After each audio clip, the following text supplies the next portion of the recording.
My name is Michelle McLean, and I'm the Adopt-A-Tree coordinator at the Friends of Trinity Bellwoods Park in downtown Toronto.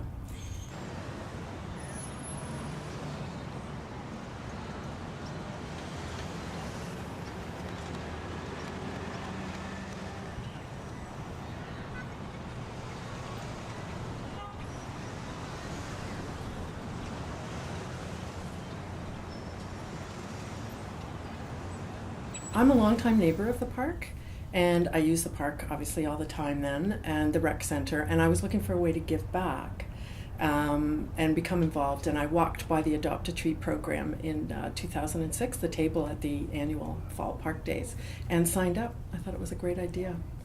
The program is fantastically simple. It's the idea is, many hands make light work.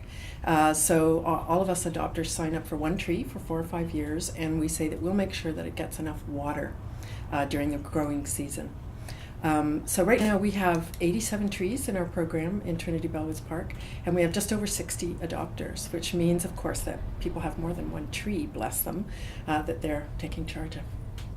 We're told that young sapling trees, for the first 4 or 5 years of their life, need an inch of rain a week to survive. So if they don't get that, somebody else, not me, has done the math and figured out that that means 5 gallons of water a week. So we ask our adopters to make sure they get that every week from, it's usually the beginning of June to about Thanksgiving. And we ask the adopters to keep the base of the trees free of weeds, because the tree is in competition with the weeds for water and sunlight and nutrients and stuff like that. We also work with Parks and Rec people, our park supervisor, the general manager, people at urban forestry, that kind of thing, to get water turned on in the spring and turned off in the fall, to get mulch delivered in big piles to the park so that we can get it spread around. They also supply us sometimes with wheelbarrows and shovels and that kind of thing. Some of the obstacles facing new trees in the park are a result of Mother Nature. For instance, we just don't get rain. Last summer we had a drought almost all year. And the second thing is that they grow in public spaces. There's foot traffic that compacts the earth around the base of the tree, which makes it hard for the roots. People park their bikes, lock their bikes up next to trees. Dogs pee on the trees. Weed whackers hit the bark, and if the bark is severely damaged, then the tree can't draw water up to sustain itself. It's also that trees generally grow in their own adaptive condition. That might be by a creek bed, it might be in the shade of other bigger trees, and in public parks we plant them often out in the open in places that they're not used to. So they're not really adapted to big wide open dry spaces necessarily. So they need really a lot of extra care.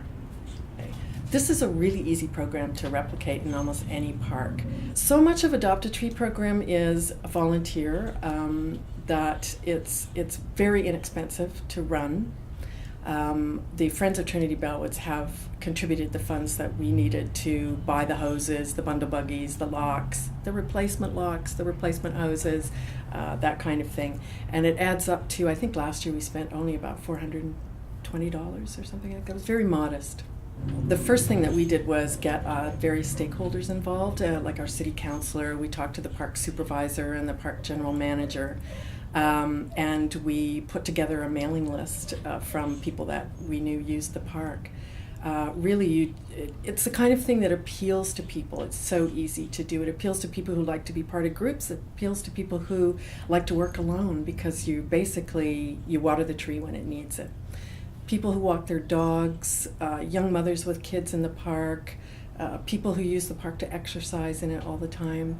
They're there all the time so they can keep good eyes on the trees and when they need taking care of, so it's really easy to put together.